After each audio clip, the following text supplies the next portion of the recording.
जमलेल्या माझ्या तमाम महाराष्ट्रप्रेमी बांधवांनो, भगिनींनो आणि मातांनो,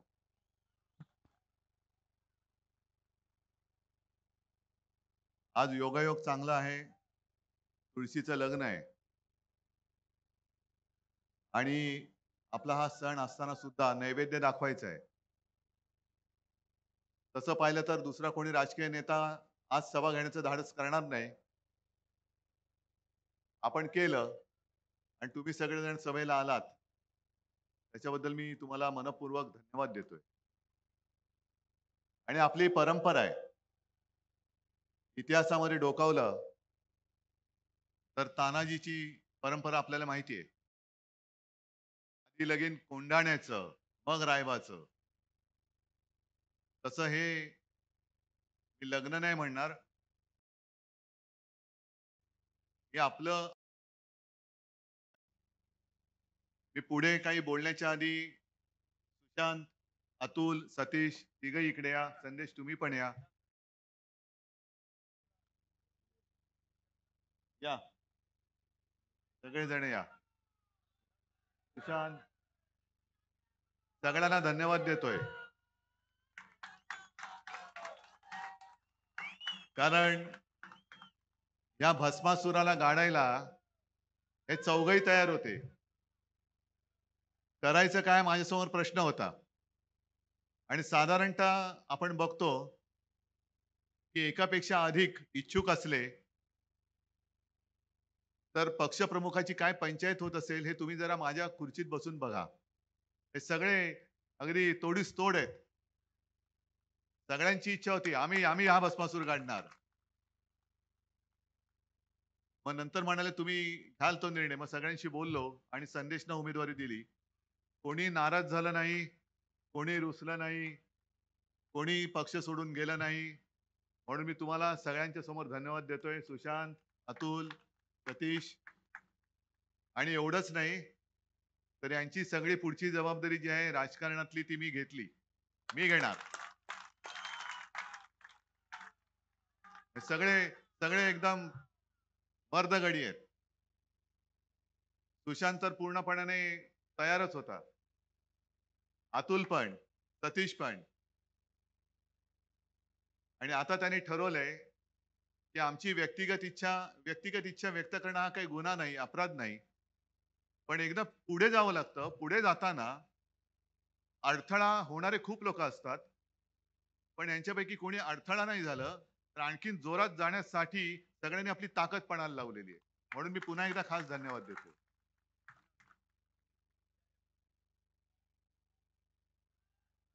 आज सुधीर सावंत पण आपल्यामध्ये आलेत. जिथे जातोय बस नाही नको.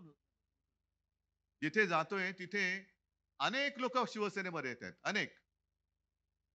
आणि मला खरंच या गोष्टीचं एक कौतुक म्हणण्यापेक्षा आश्चर्य वाटतं की तसं पाहिलं तर भाजपाच्या लेखी शिवसेना संपलेली आहे. मग तरी सुद्धा ही लोक माझ्याकडे का येतात? का आज तुळशीचं लग्न सारखा एक चांगला दिवस सण आहेच. तरी देखील एवढी लोक भर दुपारची माझ्यासाठी का आलेत? बरं मी यांची कुठे काय बिर्याणीची वगैरे काय सोय केली का? केले का रे बाबांनो? काय कोणाला पैसे देऊन आणले का? नाही. पण जिथे आपल्या तळमळीने लोक येतात, तिथे विजय नक्की असतो. तिकडे विजय पक्का असतो आणि आजचा विजय नक्की आहे इकडे. कारण जुने दिवस जे काही होते ते आठवून बघा. मी मगाशी वैभवच्या घरी गेलो आणि त्या तिकडनं युटर्न मारताना श्रीधर नाईक चौक अक्षरशः अंगावरती काटा आला. हे नुसतं काहीतरी बोलायचं भावनिक म्हणून मी नाही बोलत. तुम्हाला कल्पना मी कधी खोटं बोलत नाही आणि खोटं बोलण्याची मला गरज नाही. तो काळ झरकन माझ्या डोळ्यासमोर येऊन गेला. एक एक हत्यासत्र सुरू होतं. मग सगळी नावं तुम्हाला माहिती आहेत. आणि सगळे कोकणवासी हवालदिल झाले होते की काय करणार काय ही गुंडागर्दी एवढी मातले कोणीतरी आहे की नाही. आणि मग मगाशी मी आल्यानंतर ते जे गाणं आपण नवरात्रीत दिलं तुम्हाला सगळ्यांना, सत्वरी भुवरी ये, तसं देवीला साकडं घालण्याशिवाय पर्याय नव्हता. पण आपण सगळ्यांनी हिंमत केली.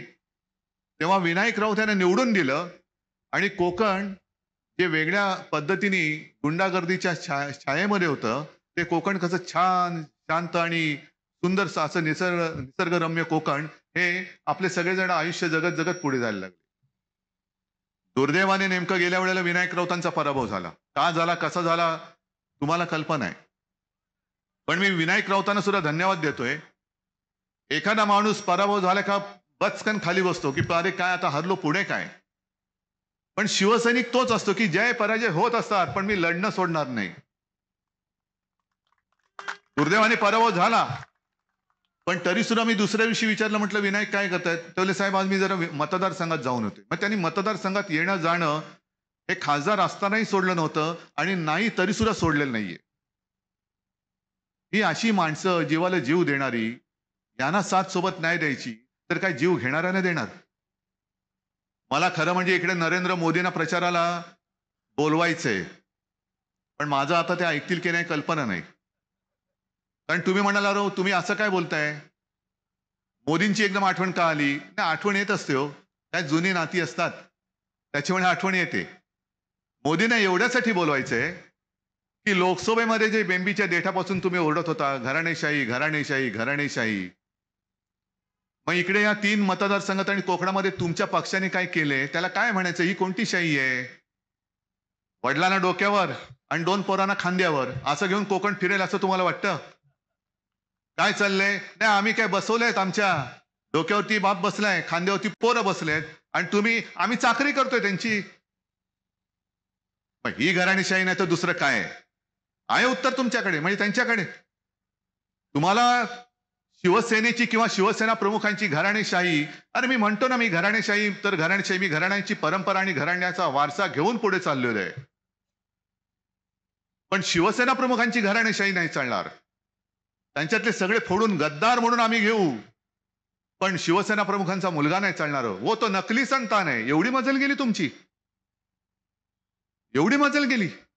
म्हणजे तुम्ही बाळासाहेबांचा अपमान करताय, माझ्या माचा अपमान करताय. काय संस्कृती मोदीजी संस्कार तरी कोणते आहेत तुमच्यावरती? कोणते संस्कार आहेत?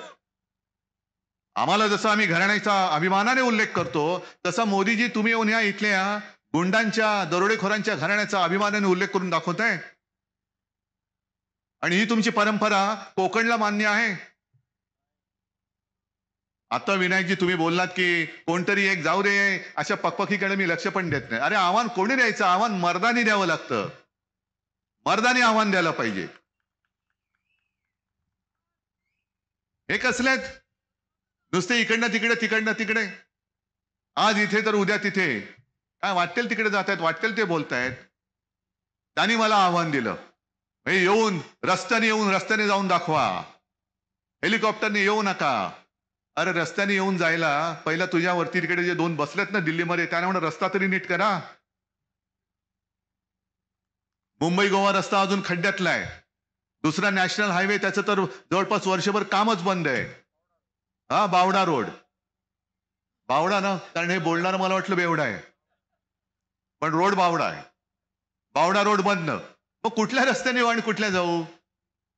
तरी बरं की त्यांच्या साईज प्रमाणे त्यांना खातं मिळालं होतं. अतिसूक्ष्म आणि अतिसूक्ष्म. मग त्यांनी सूक्ष्म तरी उद्योग त्या काळामध्ये कोकणात आणला का? नुसतं काहीतरी बोलत सुटायचं, आव्हानं द्यायची. अशा लोकांकडे मी तर म्हणेन लक्ष पण देऊ नका. कारण हे बोलघेवडे त्याच्याशिवाय काहीच करू शकत नाही. आज आपण इथे आपल्या आयुष्याची लढाई लढतो आहोत. मगाशी वैभवच्या घरी असताना टीव्ही लावला होता. ते दुसरे एक महाशय, नकली सेना म्हणणारे बेअकली. कोण? अमित शहा. हे नकली सेना आहे. आणि मी मागेच लोकसभेच्या वेळेला बोललो होतो, जो कोणी माझ्या शिवसेनेला नकली म्हणेल तो बेअकली आहे. मग ते अमित शहा असतील, मी काय करू? मी बोललोय, तुम्ही बोलला तर तुम्ही बेअकली म्हणा. तर त्यांनी सांगितलं की आपल्या सरकारने विकासाला स्थगिती दिली होती. विकास होऊ देत नव्हते.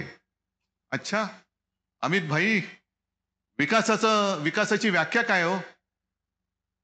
मी स्थगिती कशाला दिली होती? माझ्या महाराष्ट्राचा विकास गुजरातला न्यायला स्थगिती दिली होती आणि यापुढे तर मी बंदीच घालीन त्याच्यावरती.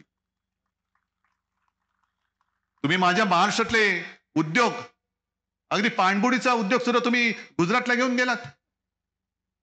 म्हणजे मध्ये मला असं वाटलं होतं की पंतप्रधान येत आहेत, लोकसभेच्या आधी येत आहेत, कोकणाला काहीतरी भरघोस देऊन जातील. जसं संदेश तुम्ही म्हणालात की 50,000 कोटीचं पॅकेज. का नाही द्यायचं? का द्यायचं नाही? पण पॅकेज द्यायचं तर सोडाच, पण हे प्रकल्प घेऊन गेले आणि आपल्या अशुभ हाताने भ्रष्टाचारामध्ये पैसा खाऊन पुतळा उभारण्यामध्ये, पुतळा बनवण्यामध्ये सुद्धा भ्रष्टाचार करणारी ही अवलाद पुतळा उभारला आपली मतं घेण्यासाठी. आणि मला असं वाटतं की काहीतरी प्रमाणामध्ये थोडेसे तुम्ही लोक त्याला भुलला असाल की अरे मोदींनी महाराजांचा पुतळा उभारला, आता आणखीन काय पाहिजे? मोदी म्हणजे काय, शिवाजी महाराजांचे भक्तच. 8 महिन्यामध्ये यांचा जो काय आव होता तो कोसळून पडला. छत्रपती शिवाजी महाराज हे नुसतं काहीतरी उभं करायचं म्हणून आम्ही करत नाही. तो पुतळा नाही, तो पुतळा म्हणजे त्याचा आत्मा आहे आमच्यामध्ये आहे. आमचा आत्मा आहे तो. आमचे देव आहेत ते. आणि पुतळा लावतात काय? 8 महिन्यामध्ये तो पडतो काय? आणि आपले मिंदे दाढी खाजवत सांगतायत की वारा एवढा प्रचंड होता की तो पुतळा कोसळला. लाज वाटली पाहिजे, लाज. ज्या छत्रपती शिवाजी महाराजाने 300-350 वर्षापूर्वी, 400 वर्ष झाली असतील, जो सिंधुदुर्ग उभारला, तो ऊन, वारा, पाऊस, वादळ, लाटा, मग ते त्योक्ते असेल, निसर्ग असेल, आणखीन मोठमोठ्या लाटा, आणि तेव्हाची सगळी परकी आक्रमणं ही छातीवर झेलून आज सुद्धा आपल्याला सगळ्यांना प्रेरणा देण्यासाठी उभा आहे. आणि हे करंटे यांना छत्रपती शिवाजी महाराजांचा पुतळा नाही उभारतायत. शिवाजी महाराज म्हणजे तुम्हाला काही ईव्हीएम मशीन वाटलं की पुतळा लावला म्हणजे लोक मतं देतील? आणि त्याहून सगळ्यात वाईट मला एवढं वाटलंय, मी पुढच्या मीटिंगमध्ये सुद्धा बोलणारच आहे. मी माझ्या भाषणाची सुरुवात महाराष्ट्र प्रेमी अशी जी करतो ती एवढ्यासाठी करतो की ही लढाई महाविकास आघाडी आणि महायुती अशी नाहीच आहे. ही महाराष्ट्र प्रेमी आणि महाराष्ट्र द्रोही अशी ही लढाई आहे. तो पुतळा कोसळल्यानंतर जेव्हा म्हणजे अगदी आदित्य आला होता, विनायक राऊत होते, तुम्ही काही तुमच्यातले पण शिवसैनिक होते, ते त्या ठिकाणी गेल्यानंतर वाट कोणाची अडवत आहे? कशासाठी? अरे तुमचं पाप हे उघडं पडलं तिकडे. आणि बापलेख तिकडे काय मोठ्या मस्तीमध्ये होते, पोलिसांवरती दादागिरी करत होते. ही दादागिरी आपण खपून घ्यायची. इथलं कोणतरी त्यांचा जो उभा आहे तो तर धमक्याच देत सुटला सगळ्यांना, इकडे घुसून मारीन, तिकडे घुसून मारीन. मग तुम्ही जरा विचार करा की ते जे मी दिवस तुम्हाला आठवून दिले, ते दिवस तुम्हाला परत पाहिजेत का? आता आणखीन एक बातमी मी बघत होतो, कारण ती दुसरी एक बातमी चालली. आता काय गौप्य स्फोट होतात, गौप्य स्फोट. सगळे स्फोटामागे स्फोट, गौप्य स्फोट. अजित पवार काल परवाकडे बोलले की ते सरकार स्थापन करण्यासाठी का सरकार पाडण्यासाठी जी बैठक झाली त्याच्यात गौतम अदानी होते. आणि मी धारावीचा जो मोर्चा काढला होता तेव्हा बोललो होतो की आपलं सरकार पाडण्यासाठी 50 खोके कोणी दिले ह्याचा तुम्ही अंदाज लावा. आता अजित पवारांनी त्याचा गौप्यस्फोट केलाय. मग अदानी सगळीकडे जर का खात सुटले असतील, मुंबई त्यांनी घशात घालण्याचा डाव आखलेला आहे जो आपण उधळून लावणार आहोत. उद्या कोकण अदानीच्या घशात घातलं गेलं तर कसं बाहेर काढणार तुम्ही? कारण सगळीकडे यांचं घराणं बसलेलं आहे. आहे हिंमत दाद मागायला तुम्ही त्यांच्या घरावरती टकटक करू शकता? समजा असं होणार नाही, पण दुर्दैवाने हे इकडे ते तिकडे आणि यांचे बाप वरती बसलेत. हेच जर का कोकण असं झालं तर तुमच्यावरती अन्याय करणारे पण तेच. आणि ज्यांनी अन्याय केलाय त्यांच्याकडे तुमची जाण्याची हिंमत राहणार का? की अहो तुमच्या कार्ट्याने आमच्यावरती अन्याय केलाय. कार्ट्याला सांगणार का तुझ्या बापाने आमच्यावरती अन्याय केलाय? कोणाकडे दाद मागणार? कोण आमदार तुमचा असणार? कोण खासदार आहे तुमचे? बाकी या ज्या काही सगळ्या गोष्टी आहेत या शेवटी सरकार आल्यावरती मी करणारच आहे. म्हणजे इकडे मला सगळे दिलेलेच आहे. मागण्या त्याच आहेत पण अजून पुऱ्या होत नाही. आणि मी जिथे पुऱ्या करायला घेतल्या होत्या तोपर्यंत यांनी गद्दारी करून सरकार पाडलं. मुंबई गोवा रस्ता अजून होत नाही. नितीन गडकरी बोलले होते की असा रस्ता करेन की 200 वर्ष खड्डाच पडणार नाही. आता मला अशी चिंता वाटते 200 वर्षात खड्डे पडायला 200 वर्षात हा रस्ता तरी होणार आहे की नाही? कारण रस्ता व्हायला 200 वर्ष आणि त्याच्यानंतर खड्डा पडायला 200 वर्ष, म्हणजे आणखीन किती 400 वर्षानंतर कोण कोणाला जाब विचारणार? या अशा फालतू भूलथापा या मारण्याची यांना सवय झालेली आहे. जे सगळीकडे येऊन बोलतायत अमुक केलं तमुक केलं यांच्यावरती काही लक्ष देण्याची गरज नाही. आणि आता म्हणजे कालची मोदींची सभा मला कळलं टीव्ही चॅनलवाल्यांनी लाईव्ह दाखवली पण नाही असं कळलं, मला माहित नाही. कारण ते काय बोलतायत, आज काय बोलले ते उद्या कळत नाही, उद्या काय बोलले ते परवा कळत नाही.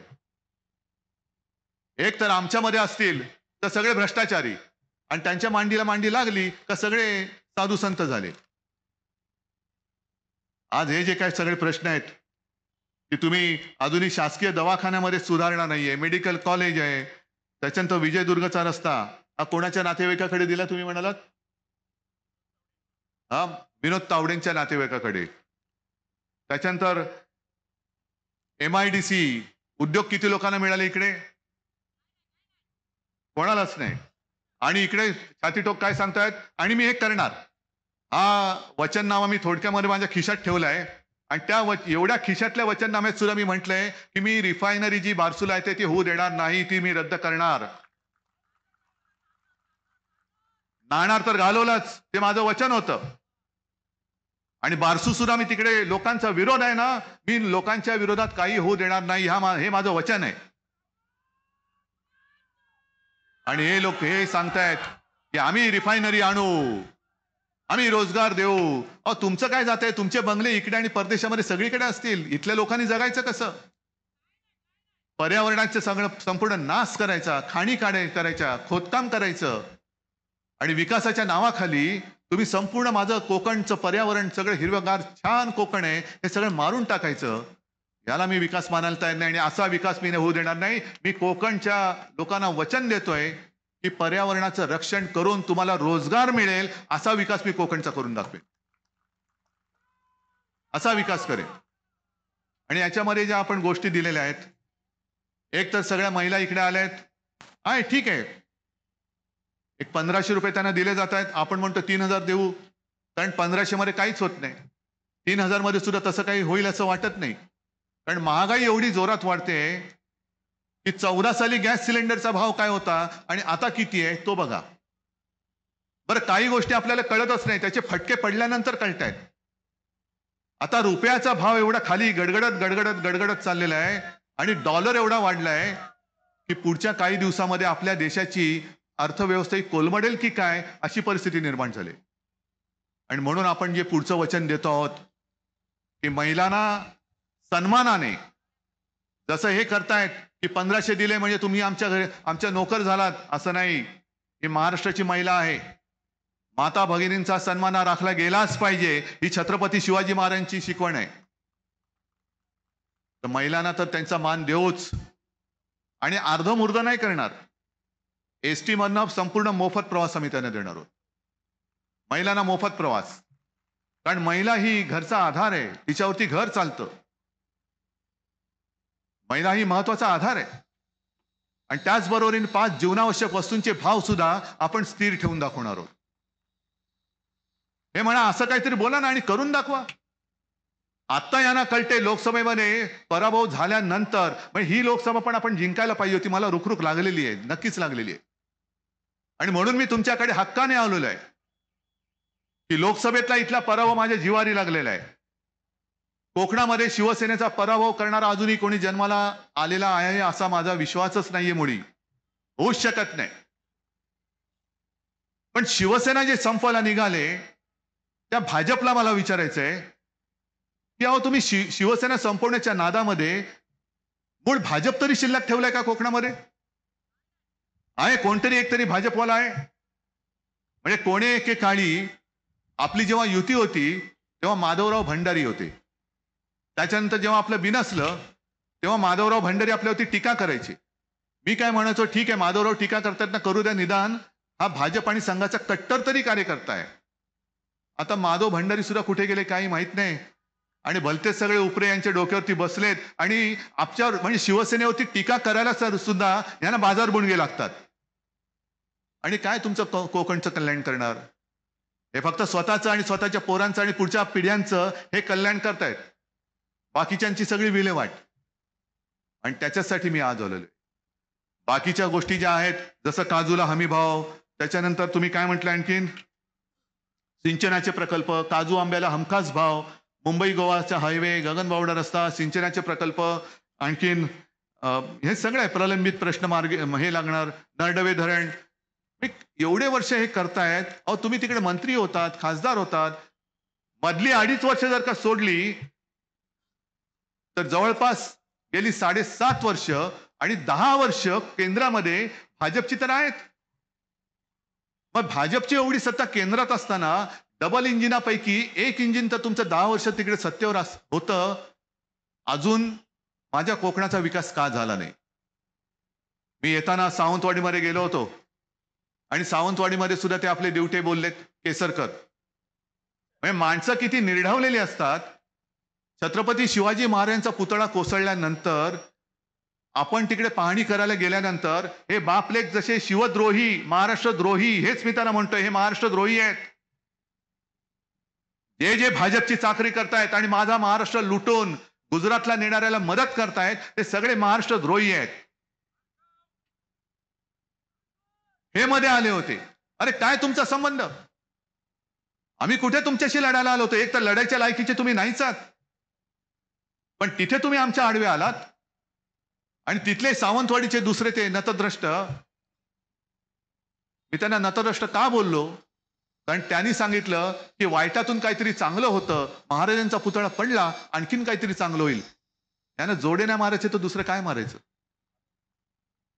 जो आपण मोर्चा काढला होता, जोडे मारो. कारण हे असं सगळं बोलतात, अरे महाराजांचा पुतळा पडलाय, महाराजांचा पुतळा पडला होती, त्यातून चांगलं होईल बोलतोयस तू? महाराजांचा पुतळा पडला म्हणून चांगलं नाही होणार. केसरकर जेव्हा पडेल तेव्हा या कोकणाचं चांगलं होईल. हा इथला त्यांचा देवटा जो गुंडगिरी करतोय, पलीकडचा त्यांचा गुंडगिरी करतोय, हे जेव्हा पडतील तेव्हा माझ्या कोकणाचा विकास होईल. आणि लोकसभा एकदा महाराष्ट्र जिंकला की मग दिल्ली सुद्धा हलते की नाही ते तुम्ही बघा. दिल्ली सुद्धा इथला महाराष्ट्र जो काही भूकंप करेल त्याचे तडे यांच्या दिल्लीच्या तख्ताला जाणार आहेत. दुर्दैवाने जे काय आपलं लोकसभेमध्ये पराभव झाला, त्याचा वचपा, त्याचा सोड मला तुमच्याकडनं इथे उगवून पाहिजे. करणार आहात? नक्की. मग संदेशला निवडून द्यावं लागेल. निशाणी काय? मग इकडे संदेश, तिकडे राजन तेली आहे आणि पलीकडे आपला वैभव आहे. वैभवसाठी मी आता पलीकडे चाललेलो आहे. आणि इथल्या या विजयाची जबाबदारी मी सगळ्या सभेमध्ये सांगतो की हा वचननामा माझा आहेच. ही एवढी वचनं ही मी तुम्हाला देतोय. मग ही पूर्ण जर का करायची असतील किंवा पूर्ण व्हावी अशी तुम्हाला वाटत असतील, जसं ह्याच्यात आणखीन एक वचन माझं आहे की मुलींना ज्याप्रमाणे मोफत शिक्षण दिलं जातंय तसंच मी माझ्या महाराष्ट्रातल्या मुलांना सुद्धा मोफत शिक्षण देणार. नक्की देणार. जीवनावश्यक वस्तूंचे भाव 5 वस्तूंचं शेतकऱ्यांचं नुकसान होऊ न देता हे स्थिर तर ठेवणार. सरकारी कर्मचाऱ्यांना जुनी पेन्शन योजना लागू करणार. अशा अंगणवाडी सेविकांना सुद्धा मानधन वाढवून देणार. बऱ्याच गोष्टी मी करणार, त्याची हमी मी घेतोय. पण हे करून व्हायला पाहिजे असेल, तुम्हाला करून घ्यायचं असेल तर मी जशी अनेक वचनं देतोय तसं तुम्ही मला एकच वचन नाही देऊ शकत. काय वचन? मशाल. आणि हा विजय एवढा दणदणीत झाला पाहिजे, हा विजय एवढा दणदणीत झाला पाहिजे की आता आपल्या इकडे काही चालत नाही, आपली डाळ शिजत नाही, मोदी गॅरंटी चालत नाही. हा संदेश दिल्लीला पोहोचला पाहिजे. म्हणजे आता हा संदेश विधानसभेत पोहोचला पाहिजे, पण विजयाचा संदेश हा दिल्लीत पोहोचला पाहिजे. आणि मला खात्री आहे तुम्ही एवढ्या दुपारचे तुळशीचं लग्न असताना सुद्धा केवळ माझ्या प्रेमासाठी इथे आलात. जास्त वेळ तुम्हाला मी खोळंबून ठेवणं योग्य नाही, कारण पुन्हा वैभवकडे सुद्धा तुमच्यासारखीच लोक माझी वाट बघत असतील. मी इथल्या विजयाची जबाबदारी तुमच्यावरती सोपवतो आणि पुढच्या तिथल्या विजयाची जबाबदारी त्यांच्यावर सोपवण्यासाठी तूर्त मी आपली रजा घेतो. जय हिंद, जय महाराष्ट्र.